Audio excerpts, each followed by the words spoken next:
بل بالأدب تنال أعلى الرتب فعش حياة العلماء وقرأ صنوف الكتب كتعليم صبي. بسم الله الرحمن الرحيم. الحمد لله رب العالمين والصلاة والسلام على أشرف الأنبياء والمرسلين سيدنا وحبيبنا ومولانا محمد وعلى آله وأصحابه أجمعين. أما بعد.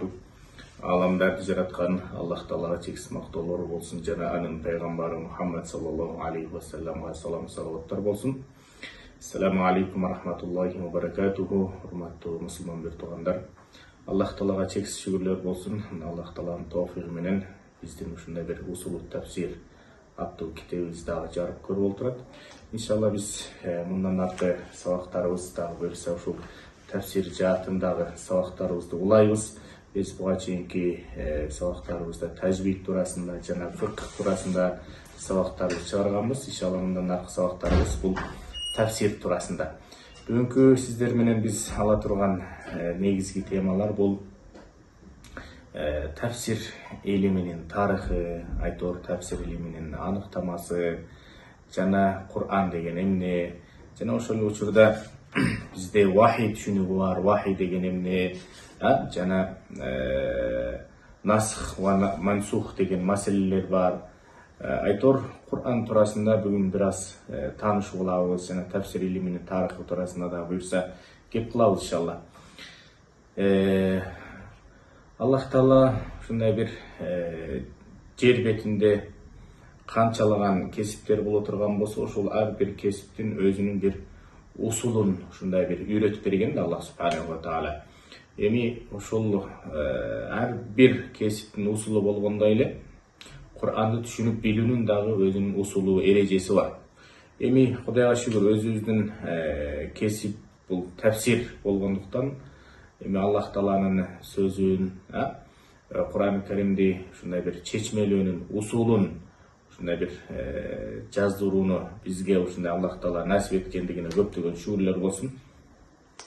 Эми биз мындан бир 10 жыл мурун магистратураны жактап жатканыбызда Манхажул имам ал-Матуриди фи тафсир, имам Матуридинин тафсирде колдонгон ыкмасы туурасында дипломдук иш жазганбыз. Ошол учурда ниет кылып койдук эле ушул тафсир туурасында аз да болсо бир кыргызча элибизге, жерибизге сунуштап жазсак экен, ыйык Кур'ан Каримдин ичиндеги кереметтер туурасында, сырлар туурасында, айтор ачылыштар туурасында, тарыхый бир окуялар туурасында элибизге, жерибизге жеткирсек экен деген ак ниетибиз бар эле. Аллах Таала ушул ниетибизге да жеткирип, мына ушундай бир китепти жазып олтурабыз. Эми Аллах субханаху ва таала өзүнүн ушундай бир улуу сөзүн бизге бир түшүнүктүү кылып койгондугуна дагы көптөгөн шүгүрлөрдү айтышыбыз керек. Албетте бул усулу тафсир китебибиз сиздердин купулуңуздарга толот деген ниеттерибиз бар. Иншалла ниеттебиз. Себеби дегенде бул китеп мындай бир эле аалымдын же болбосо бир эле муфассир аалымдын китебине таянып жазылган жок. Албетте белгилүү муфассир аалымдардын китептерине таянып биз жаздык. Аллах субханаху ва таала ушул амалдарыбыздын үзүрүн, сообун эки дүйнө пайдалуу кылган болсун деп Аллах субханаху ва тааладан сурап кетебиз. Бисмилла деп биз Кур'ан китеби жана тафсир илими менен таанышуу. Иншалла биз тафсир илимине киришкенге чейин биз тафсирлей турган Кур'ан эмне экенин билип алуубуз дагы кажет. Эми Кур'ан Карим боюнча кыскача маалымат айта турган болсок, Кур'ан Кураа сөзүнөн келип чыккандагы лексикалык мааниси бул ал-жам'у ва-дам, өзүнө бир нерсени кантып алган, жыйнап алган деген маанилерди билдирет. Ал эми терминдеги мааниси болсо Кур'ан бул каламуллах, Аллах Тааланын сөзү. Эми Кур'ан пайгамбарыбызга саллаллаху алейхи ва салламга түшүрүлгөн муъжиза китеп. Адамдар жана жиндер кыяматка чейин Кур'андай китеп эч кимис алып келе албайт, жаза алышпайт. Айтор Мекке мушриктери дагы Кур'ан аяттарына ыйман келтирбей, пайгамбарыбыз саллаллаху алейхи ва саллам өзү токуп алган деген ушундай бир ойлорду ойлоп табышкан. Булардын баардыгы айтор куру жалак болуп калды. Аллах субханаху ва таала өзүнүн ыйык китебинде эгерде силер Кур'анга ишенбесеңер, кул фa'ту би китабин мин индиллах. Айтор ушул Кур'анга окшогон бир китеп алып келгилечи. Же болбосо ушул Кур'андын ичиндеги сүрөлөргө окшогон бир сүрөлөрдү жазып келгилечи деп Аллах субханаху ва таала ошол учурда мушриктер менен мындайча айтканда күч сынашууга чакырып атат мушриктерди. Ошол учурда мушриктер да Кур'анга окшогон китеп алып келе алышпады, сүрөлөрдү алып келе алышпады, аяттарды алып келе алышпады. Айтор бул Кур'ан Карим кыяматка чейинки ушундай мажиза бойдон сакталып кала берет. Жана Аллах субханаху ва таала Касас сүрөсүнүн 49-аятында أم يقولون افتراه قل فأتوا بعشر صور بمثله مفتريات وادعوا من استطعتم من دون الله إن كنتم صادقين деп Аллах субханаху ва таала алар аны дейт Кур'анды өзү ойлоп тапты деп айтышты. Аларга эгер ошол силердин айтканыңар чын болсо дейт, Аллахтан башка сыйынып жатсаңар, башка нерселерге каалаганыңарга сыйынып жатсаңар, кайрылып жатсаңар, ойдон чыгарып болсо да ушул сыяктуу же ушуга окшош 10 сүрө силер түшүрүп келгилечи.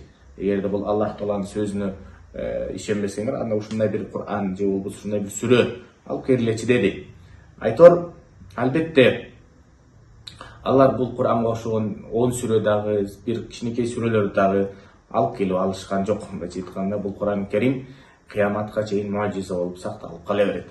Эми Кур'андын ичиндеги маалыматтар туурасында айта турган болсок, ыйык Кур'ан Каримде 114 сүрө бар жана 6236 аяттан турат. Эң кыска сүрөлөр бар. Бул 3 сүрө бар.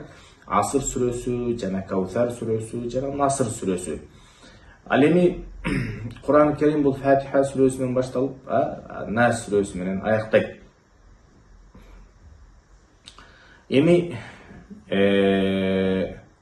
сүрө дегенде эмнени түшүнөбүз турган болсок, сүрө деген биз сур деп аталат, эки тоонун ортосундагы аймак дегенди билдирет. Кур'анда бир сүрөдөн экинчи сүрөгө өтүү үчүн канчалган аяттарды, окуяларды, кереметтерди басып өтүүгө туура келет. Ар бир 114 сүрө өз алдынча ат менен аталган айрым сүрөлөрдүн бирден ашык аты бар. Эми Меккелик жана Мадиналык аяттар дагы болуп бөлүнөт өзүнчө. Мындайча айтканда, хижреттен мурда түшүрүлгөн аяттар булар Меккелик сүрөлөр деп аталат. Ал эми хижреттен кийин түшүрүлгөн аяттар булар Мадиналык деп эсептелет. Эми Меккелик жана Мадиналык сүрөлөрдүн дагы айырмачылыктары акыйда, бейиш, тозок темалары козголсо, демек ал сүрөлөр көбүнесе Меккелик сүрөлөр болуп эсептелет дагы. Ал эми өкүмдөр туурасында, шарият, экономика, соода сатык, муамалат темалары туурасында эскерилген сүрөлөр булар көбүнесе Мадиналык сүрөлөр болуп эсептелет. Эми бизде насх вал мансух деген маселе бар. Насх жана мансух маселеси, мындайча айтканда, насх мансух дегенде бул жерде өкүмү өчүрүлгөн аят, же сүрөлөр, же кээ бир аяттардын түшүүсү менен башка аяттардын өкүмү жокко чыгат. Мисалы, бизде асбабун нузул деген дагы маселе бар. Бул асбабун нузул деген түшүү себептери. Кээ бир аяттардын, мындайча айтканда, кээ бир аяттарды эске албаганда, Кур'андын көпчүлүк аяттарынын түшүү себеби бар. Мисалы, Кафирун сүрөсүнүн дагы түшүү себеби бар. Мисалы, ошол учурда мушриктер, кафирлар пайгамбарыбыз саллаллаху алейхи ва салламга келип ушундай деп атпайбы? Шарт коюп атат. Эй Мухаммад деп пайгамбарыбыз саллаллаху алейхи ва саллам, эгерде сен биздин Кудайыбызга бир жыл эле сыйынып бере турган болсоң, биз сенин Кудайыңа 2-3 жыл сыйынып беребиз деген ушундай бир шарттарды коюшат. Ошондо пайгамбарыбыз саллаллаху алейхи ва салламга ушул Кафирун сүрөсү түшүрүлөт. Кул я айюхал кафирун деп Кафирун сүрөсү түшүрүлгөн. Эми лакум динукум валиядин, силердин диниңер өзүңөр үчүн, айтор силердин туура эмес диниңер өзүңөр үчүн, силердин тозок алып бара турган диниңер өзүңөр үчүн деген ушундай аят түшүрүлөт. Менин диним менин үчүн, өзүм үчүн. мындайча айтканда менин туура диним өзүм үчүн, менин бейишке алып бара турган диним дагы өзүм үчүн деген аят түшүрүлгөн. Жана Ихлас сүрөсүнүн дагы түшүү себеби бар. Ошол эле учурда кафирлар пайгамбарыбыз саллаллаху алейхи вассаламга келип ушундай бир я Мухаммад суфлана роббак деп ушундай бир суроолорду берип атышпайбы бизге? Кудайыңды баяндап бербейсиңби, сыпаттап бербейсиңби? Халуха минад захаби вал фиддати ау алмас деп. Кудайың баалуу нерселерденби, күмүштөнбү, алтынданбы дегенде Аллах Таала тарабынан мына ушул Ихлас сүрөсү түшүрүлгөн. Кул хуаллаху ахад, айткын я Мухаммад, Аллах жалгыз деп айткын деп ушул Ихлас сүрөсү түшүрүлгөн. Эми биз буларга эмне үчүн токтолуп атабыз? Себеби эртеге биз мындан аркы китебибизде иншалла Фатиха сүрөсүнүн, жана Алак сүрөсү, Байина сүрөсү, Кадр сүрөсү, ушул сүрөлөрдүн тафсирлерине, Фалак, Нас сүрөлөрдүн тафсирлерине токтолгонубузда ошол жакта биз иншалла ар бир сүрөнүн асбабы нузулуна токтолобуз. Кээ бир сүрөлөрдүн мисалы өкүмү өчүп калгандыгына дагы токтолобуз да. Тафсир түшүнүгү. Эми тафсирдин лексикалык маанисине токтоло турган болсок, араб тилиндеги фасара деген сөздөн келип чыгат дагы ачыктоо, баяндоо, жабык нерсени ачуу деген маанини берет. Эми фасара жана сафара деп бул жерде фа менен синдин экөөнүн орду алмашып калып атат да. Сафара сөзү сапара, тартты дегенди түшүндүрөт. Бул эки сөздүн байланышы. Ушунда кимде ким Кур'ан аяттарына сапарга чыкса, ага аяттагы сырлар ачылат дегенди түшүндүрөт дейт. Эми терминдеги мааниси болсо көпчүлүк алымдар тафсирге ушундай аныктамаларды беришкен. Тафсир бул Кур'андын маанилерин чечмелөө, баяндоо деп дагы айтылат. Тафсир ушундай илим Кур'андын ичиндеги сөздөрдү кантип сүйлөөнү, айтууну үйрөтөт. Ошондой эле ал сөздөрдүн эмнеге далалат кылуусун, алардан кандай өкүм чыгарыларын, ал өкүмдөр кандай маанилерди бере турганын үйрөтө турган илим. Абу Хайянул Андалуси өзүнүн аныктамасында ушундай аныктама берген.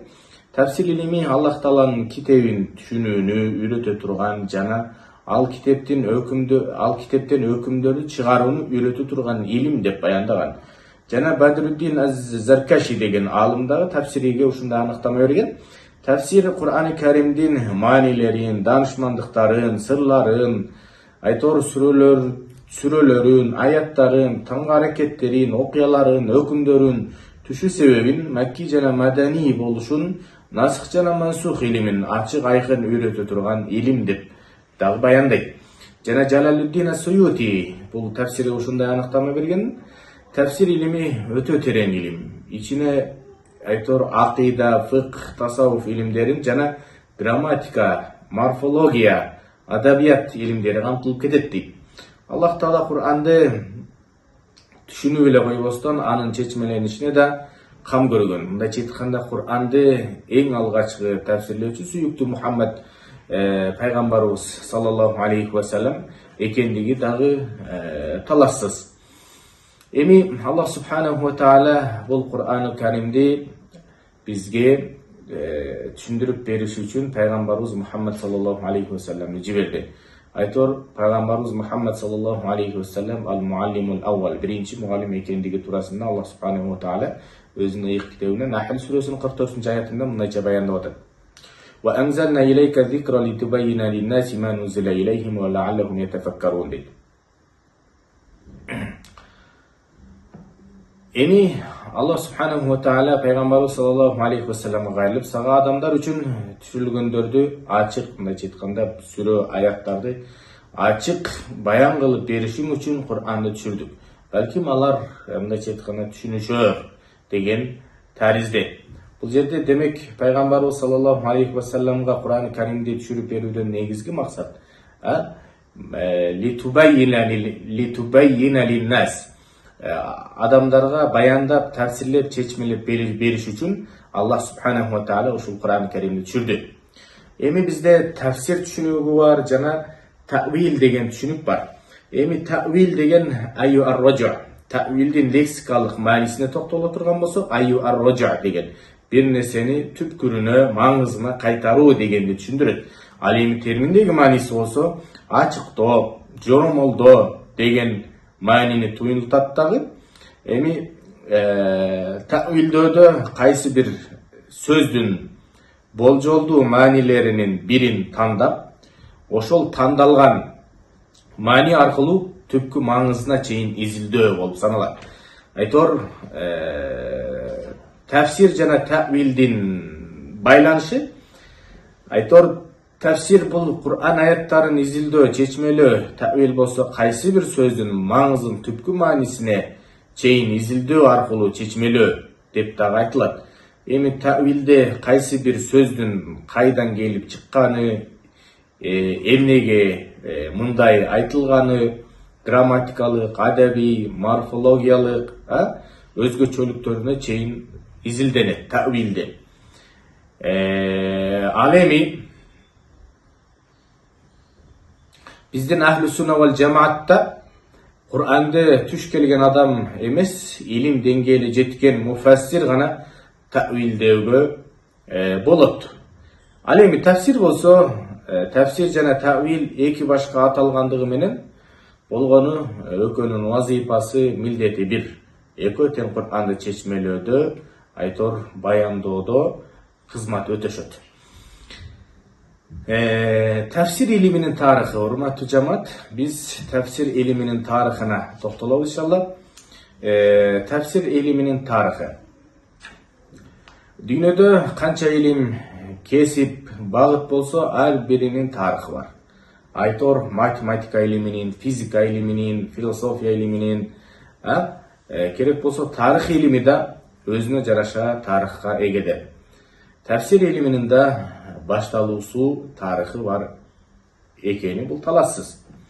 Аллах Таала Куранды түшүрдү жана түшүрүү максатын баяндап кетти. Биз буга чейинки сүрөдө айттык, Нахл сүрөсүнүн 44-аятында Аллах Субханаху ва Таала Куранды эмне максатта түшүргөндүгүн жана пайгамбарыбыз саллаллаху алейхи ва салламга эмне максатта түшүрүлгөндүгүн биз баяндап кеттик. Аллах Таала Куранды Жибрил алейхиссалам аркылуу пайгамбарыбыздын саллаллаху алейхи ва салламдын жүрөгүнө түшүрдү.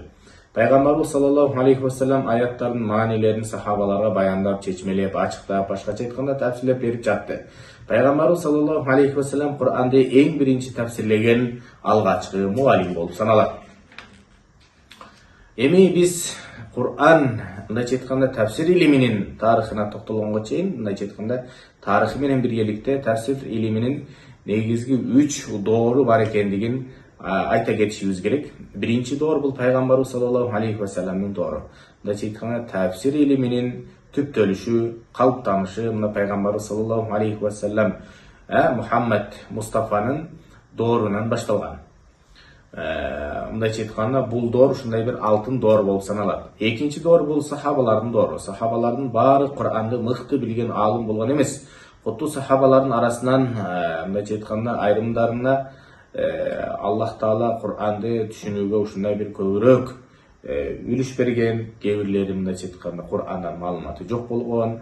Айтор кээ бирлери Куранды түшүнүүгө аракет кылган эмес. Айтор сахабалардын арасында дагы мындайча айтканда мутафавит болушкан Куранды түшүнүүгүндө деңгээлдери бирдей болгон эмес. Андан кийинки үчүнчү доор бар, бул табииндердин доору. Пайгамбарыбыз саллаллаху алейхи ва саллам доору кетти, андан кийинки сахабалардын доору келгенден кийин сахабалар өзүнүн кийинки доорго табииндердин дооруна өткөрүп берди.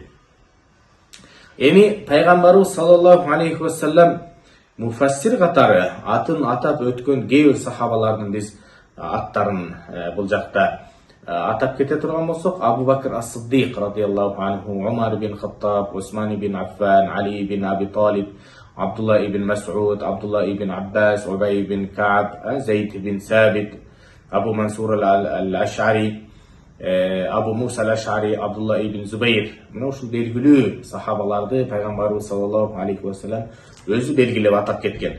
Эми Куранды тафсирлөөдө бул ысымдардын пикири эч шек күмөнсүз этибарга алынат жана колдонулат. Бул доордо эми сахабалардын доорунда 3 тафсир мектеби пайда болгон. Мындайча айтканда, Medresetü Mekke, Medresetül Medine, Medresetül Kufa deb. Mekkedegi tafsir mektebi, jana Madinadagi tafsir mektebi, jana Kufa şahrındagi tafsir mektebi deb 3 mektep paydo bo'lgan.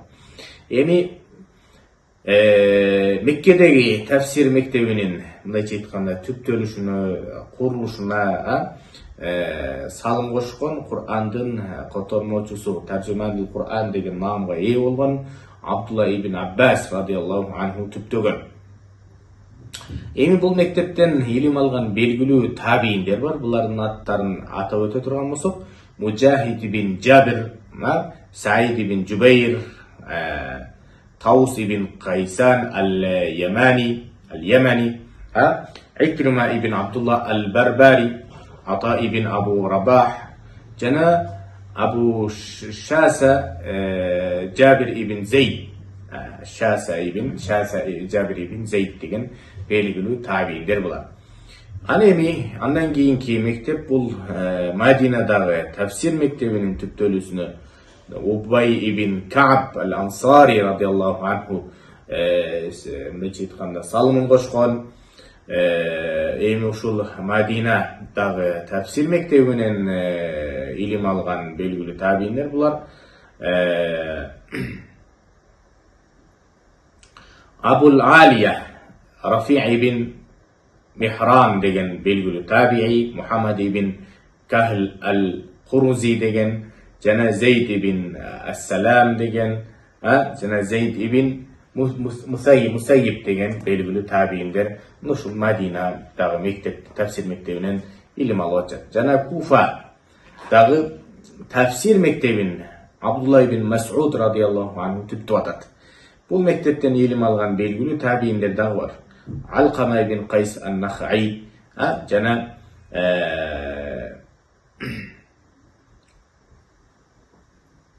Амир аш-Шаби, Хасан ал-Басри белгилүү табийиндер ушул Куфа шаарындагы тафсир мектептен илим алышкан. Эми 3-чү доор бул табийиндердин доору. Табийиндер сахабалардан тафсир илимин үйрөнүштү. Кийинки табийиндердин доорунда айтор тафсир илимин китепке түшүрүү иштери башталган. Жогоруда ататылган табийин муфассирлердин мындайча айтканда китептери ушул доордо жарыкка чыккан. Негизинен мындайча айтканда устаздын китептерин шагирттери чыгарышкан. Мисал катары Мужахид ибн Жабирдин дагы тафсири бар. Азыркы учурда бизде бар, Кудайга шүгүр, тафсири Мужахид деп аталат. Эми табийиндердин доорунда тафсир илими 2 багытка бөлүнгөн. Бул кайсыл багыт дей турган болсок, тафсир бил-ма'thur деп аталат, жана тафсир бир-рай деп аталат. Тафсир бил-ма'thur деген эмне дей турган болсок, Кур'ан аяттарына пайгамбарыбыздын саллаллаху алейхи ва саллям хадистерин гана мындайча айтканда байланыштырып тафсирлөө. Сахаба жана табийиндердин сөзүнө гана таянып тафсирлөө бул тафсир бил-ма'thur деп аталат. Тафсир бил-ма'thur деп аталыш үчүн Кур'ан менен тафсирлейт, Кур'анды сүннет менен тафсирлейт, Кур'анды сахабалардын сөзү менен, Кур'анды табийиндердин сөзү менен, жана Кур'анды араб тили менен тафсирлөөнү муну тафсир ма'thur деп коет. Мындайча айтканда из калтырган тафсир. Мындайча айтканда ма'thur асар. Бизге мына ушул ма'thur тафсир эң негизги күчтүү тафсирлердин бири болуп саналат да. Андан кийин тафсир бир-рай. Мындайча айтканда ма'thurга буга чейинки бөлүккө таянып, андан сырткары ой жүгүртүү, жеке көз караш, илим билимге таянып тафсирлөө. Мисалы, ал кезде адабиятка таянып тафсирленген китептер бар болгон. Буга мисалы далил катары Абу Убайданын Majazul Qur'an деген эмгегин дагы мисалга алсак болот. Эми муфассирлер. Жогоруда баяндалган 3 доордон кийин белгилүү муфассир алымдар чыга баштаган. Азыркы учурда Кур'ан аяттарын тафсирлей турган болсок, алгач эң эски муфассирлердин сөзүнө таянабыз. Табийиндерден ал жактан мындайча айтканда издегенибизди таппасак, кийинки доорго алымдардын эмгектерине токтолобуз. Табийиндердин дооруна кайрылдык, демек ал учурда кээ бир маалыматтарды таппай турган болсок, андан кийинки муфассир алымдардын айткан сөздөрүнө таянабыз. Эми Мa'sur tafsir китептериге токтоло турган болсок, биз айтпадыкпы, табийиндердин доорунда негизи tafsir эки бөлүнгөн депчи. Ma'sur жана Roi болуп. Эми ушул Ma'sur жаатында жазылган китептер бар, жана Roi жаатында да жазылган китептер бар. Tafsir Ma'surlarga мисалы Ta'wilat Ahli Sunna деген китеп кирет. Имам Матуридинин китеби 10 томдук басылып чыгарылган, Кудайга шүгүр биздин үйдө бар. Жана Имам Табаринин Jami'ul Bayan an Ta'wil Ayil Qur'an деген tafsir китеби кирет. Бул да Ma'sur tafsirlerden, өтө бир улук китептерден. Жана Абу-Лейс Самаркандинин Бахрул Улум деген tafsiri да кирет. Жана Ибн Касирдин Tafsir Al-Qur'an Al-Azim деген tafsir китептери, булар tafsir bil Ma'surга кирет. Ал эми tafsir bir Roiдан жазылган китептер бар. Булар Абу Убайданын Majazul Qur'an деген tafsiri, жана Ибн Кутайбанын Ta'wilu Mushkilul Qur'an деген дагы tafsir китеби бар. Жана Mahmud al-Zamakhsharinin дагы Al-Kashaf деген tafsir kitebi var. Jana Fakhruddin Ar-Razi'nin Mafatihul Gayb же болбосо Tafsirul Kabir деген ат менен белгилүү болгон китептер. Булардын баардыгы tafsir bil Roi деп аталат. Эми бул tafsir китептерин негизги булак катары биз колдонуп келебиз. Tafsir илиминин өнүгүшү менен Ma'sur жана Roi'дун мынча айтканда башка багыттагы tafsir kitepleri жайыла баштаган. Эми мисалы көбүнесе бул жакта айтып кетпедикпи, tafsir илиминин өнүгүшү менен Ma'sur жана Roi'ден башка багыттагы tafsir kitepleri жайыла баштаган. Мындайча айтканда, араб тилинин адабиятына гана басым жасаган tafsirler бар, риторикасына гана басым жасаган tafsirler бар, Куран аяттарында эскерилген өкүмдөргө гана тиешелүү tafsirler бар. Бул багытында мисалы tafsirlerге Имам Куртубинин Al-Jami'u li Ahkamil Qur'an деген tafsiriне токтолсок болот, жана Имам Jassastын да Ahkamul Qur'an деген да китебине токтолсок болот. Ханафи мазхабында белгилүү китептерден, жана Кия Al-Kharrasi деген Ahkamul Qur'an деген tafsiriне токтолсок болот. Шафи мазхабында белгилүү алымдардан мисалга алсак болот буларда. Эми бул tafsirlerдин өзгөчөлүгү Куран аяттарын баштан аяк tafsirlebей, өкүмдөр баяндалган аяттарды чечмелеп берет. Мисалы, уруксат суроо, ичимдик ичүү, зина, урулук жана башка ушуга окшогон кээ бир өкүмдөргө тийиштүү болгон аяттарга гана токтолот.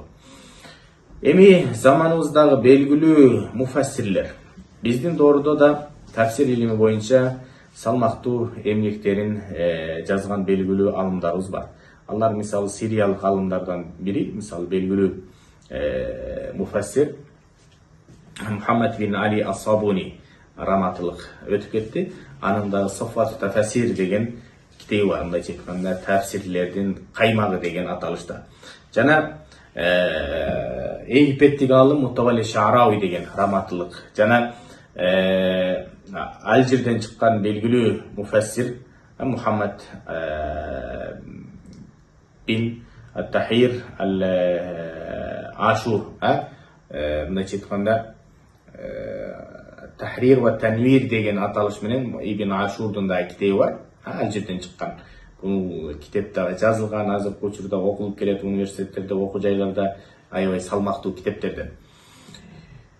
Иншалла биз, урматтуу жамаат, эмки сабагыбыз буйруса өзүбүздүн ушул Усулу Тафсир китебинен улайбыз. Биз эмки сабактан буйруса муфассирге зарыл болгон илимдер жана муфассирдин адептери деген темадан улайбыз иншалла. Аллах субханаху ва таала баарыбызга пайдалуу илим берсин. Ва ахиру дa'wana анил хамдулиллахи rabbil alamin. Ассаламу алейкум ва рахматуллахи ва баракатух. حياة العلماء وقرأ صنوف